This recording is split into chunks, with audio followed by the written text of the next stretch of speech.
प्रकाश अभी कुंवारा था और वह अपनी मौसी के घर रहकर फैक्ट्री में काम किया करता था, क्योंकि उसकी मौसी एक विधवा औरत थी और वह घर पर अकेली रहती थी।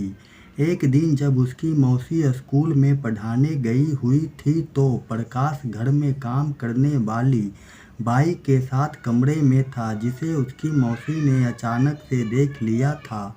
मौसी को देखकर प्रकाश बोला, कमरे की सफाई करा रहा था।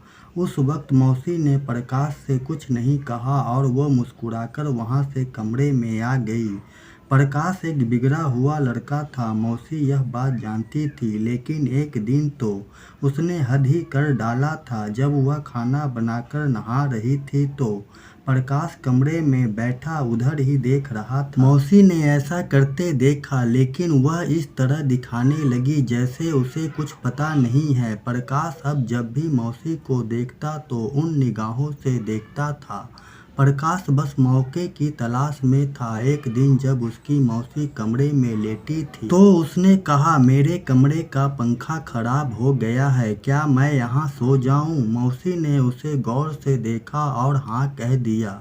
कुछ देर दोनों बातें करते रहे और सो गए। देर रात प्रकाश की आंख खुली तो उसने देखा कि नींद में मौसी का एक हाथ उसके ऊपर है। प्रकाश का शैतानी दिमाग काम करने लगा था।